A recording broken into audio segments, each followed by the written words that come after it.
আমি গতকাল যে খুলনায় যে ঘটনা ঘটেছে, আমি অত্যন্ত দুঃখজনক ঘটনা, আমি এটা নিন্দা জানাই এবং সেই সঙ্গে এটাও আমি প্রত্যাশা করি যে সুষ্ঠু তদন্ত করে দেখা দরকার যে কারা এগুলো ঘটিয়েছে। এই বিষয়টা অবশ্যই হওয়া দরকার, কারণ আমরা যেটা দেখছি সোশ্যাল মিডিয়াতে পরের দিকে এসছে যে শুরুটা কাকে দিয়ে হলো। গণতন্ত্রের কথা বলবেন, অথচ আমার মত প্রচার করতে গেলে আপনি সেখানে আটকাবেন। আর তারা তাদের মতামতকে তখন তারা শক্তি প্রয়োগ করবে এবং একটা শিশুকে পর্যন্ত তারা বেদম প্রয়োগ করতে এতটুকু দ্বিধাবোধ করবে না। মুহূর্তে তারেক রহমান সাহেবের প্রত্যেকটি বক্তব্য আপনি লক্ষ্য করেন, প্রতিটি বক্তব্য হচ্ছে গঠনমূলক, কনস্ট্রাকটিভ, কোনো বিভক্তি সৃষ্টি করা নয়, কোনো অস্থিরতা সৃষ্টি করা নয়, নতুন কোনো ইস্যু তৈরি করে ক্রাইসিস সৃষ্টি করা নয়, একটা ইউনিটি, গোটা জাতির একটা ঐক্য সৃষ্টি করে গণতন্ত্রে যাওয়ার পথকে সুগম করার কথা তিনি বলছেন প্রতি মুহূর্তে, প্রতিদিন, সবখানে। এটা আজকে খুব সচেতনভাবে কেউ কেউ চেষ্টা করছেন এই বিষয়টাকে ভেঙে দেওয়ার, কেউ কেউ চেষ্টা করছেন দেশে অস্থিরতা এবং একটা, আমি সোজা কথা বলি, এনার্কি তৈরি করার, একটা নৈরাজ্য সৃষ্টি করার, এবং তারা অনেকাংশে সফল হচ্ছেন বিভিন্ন জায়গায়, যে কথাটা এসানও বলেছে। আমাদের প্রত্যেকের দায়িত্ব হবে যে ওই জায়গা থেকে সচেতনভাবে এড়িয়ে আমরা যেন জনগণকে সঠিক পথে নিতে পারি। আমি গতকাল যে খুলনায় যে ঘটনা ঘটেছে, আমি অত্যন্ত দুঃখজনক ঘটনা, আমি এটা নিন্দা জানাই এবং সেই সঙ্গে এটাও আমি প্রত্যাশা করি যে সুষ্ঠু তদন্ত করে দেখা দরকার যে কারা এগুলো ঘটিয়েছে। এই বিষয়টা অবশ্যই হওয়া দরকার, কারণ আমরা যেটা দেখছি সোশ্যাল মিডিয়াতে পরের দিকে এসছে যে শুরুটা কাকে দিয়ে হলো। গণতন্ত্রের কথা বলবেন, অথচ আমার মত প্রচার করতে গেলে আপনি সেখানে আটকাবেন। আর তারা তাদের মতামতকে তখন তারা শক্তি প্রয়োগ করবে এবং একটা শিশুকে পর্যন্ত তারা বেদম প্রয়োগ করতে এতটুকু দ্বিধাবোধ করবে না। এই ধরনের মানসিকতা নিয়ে কিন্তু কখনোই বড় কিছু, মহৎ কিছু করা যাবে না। যারা তারেক রহমান সাহেব আমাদের নেতা, আমাদের আশা এবং এখনকার দিনে আমাদের ভরসা, আমরা সবাই অপেক্ষা করছি সেই মুহূর্তটার জন্য।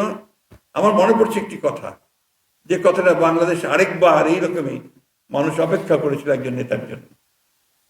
সেটা হচ্ছে শেখ মুজিবুর রহমানের জন্য অপেক্ষা করেছিল 10ই জানুয়ারিতে উনি যখন নামলেন তার আগের মুহূর্তে। আমরা কোনোদিন আওয়ামী লীগ করিনি, আওয়ামী লীগের মতকেও বিশ্বাস করি নাই, যুদ্ধ করেছি, কিন্তু তার উপর আস্থা ছিল না আমাদের। আমরাও সেদিন এই রেসকোর্স ময়দানে এসে হাজির হয়েছি, আমাদের মধ্যে এই আশা ছিল যে তিনি আসলে দেশের বোধহয় সমস্যাগুলো কেটে যাবে এবং একটা সত্যিকার অর্থেই একটা গণতন্ত্র প্রতিষ্ঠিত হবে। কিন্তু দুর্ভাগ্য আমাদের সেটা তো হয়নি, সেটা আরো ভয়ঙ্কর ভাবে একদলীয় শাসন ব্যবস্থায় চলে গেছে। তো এইভাবেও কিন্তু এখন আমরা অপেক্ষা করছি যারা তারেক রহমান সাহেবের জন্য, এবং আমাদের বিশ্বাস যে তারেক রহমান সাহেব যখনই আসবেন, এই দেশে পা রাখবেন, দেশের মধ্যে একটা অভূতপূর্ব ঐক্য সৃষ্টি হবে। এবং তিনি ইতিমধ্যে নিজেকে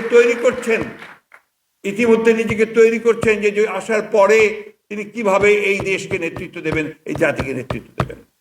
কারণ আমি এর মধ্যে 2বার তার সঙ্গে আমার দেখা হয়েছে, আমি লন্ডনে গিয়ে তার সঙ্গে দেখা করেছি, ওয়াশিংটনে তার সঙ্গে কথা হয়েছে, এবং আমার স্থির বিশ্বাস জন্মেছে যে আমরা সত্যিকার অর্থে সঠিক নেতৃত্বে জাতি যাচ্ছে, যিনি আমাদেরকে পথ দেখাতে সক্ষম হবেন।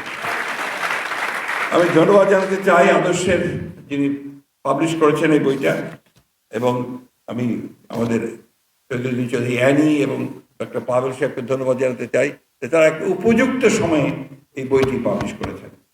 এটা এই মুহূর্তে এই বইটার খুব দরকার ছিল, প্রয়োজন ছিল। আরেকটু অনুরোধ আমি তাদেরকে করব যে তারেক রহমান সাহেবের যতগুলো ভাষণ, বক্তৃতা, বক্তব্য এই সময় বেরিয়ে এসেছে, এই প্রতিটি বক্তব্য আগে এবং পরে নিয়ে তারা অতি দ্রুত একটা সংকলন তৈরি করতে পারেন কিনা, যেটা শুধু আমাদের জন্য নয়, ভবিষ্যৎ প্রজন্মের জন্য সেটা কাজে লাগবে। আমি বক্তব্য দীর্ঘ করবো না। আমরা একটা ট্রানজিশনাল পিরিয়ড অতিক্রম করছি। এই ট্রানজিশনাল পিরিয়ডটা অতিক্রম করতে আমার মাঝে মাঝে খুব কষ্ট হয়, মাঝে মাঝে বলেই ফেলি যে ভেবেছিলাম হাসিনা পালিয়ে গেল, চলে গেল, এখন বোধহয় একটু শান্তিতে ঘুমাবো, শান্তিতে থাকবো, আর ঝগড়াঝাটি করতে হবে না, কথাও কারো বিরুদ্ধে কিছু বলতে হবে না। বিধি বাম আমাদেরকে আবার কথা বলতে হচ্ছে, আবারও আমরা ভাবছি যে কবে আবার কবে তুলে নিয়ে যাবে, নোবডি নোজ।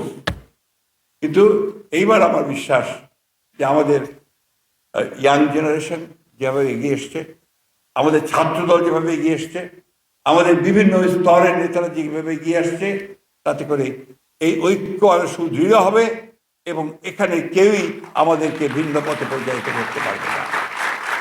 আমার দুঃখ হয়, খুব কষ্ট হয় যখন আমি দেখি যে আমাদের অত্যন্ত দায়িত্বশীল লোকেরা তারা এমন এমন কথা বলেন যে যেখানে বিভাজন সৃষ্টি হয়।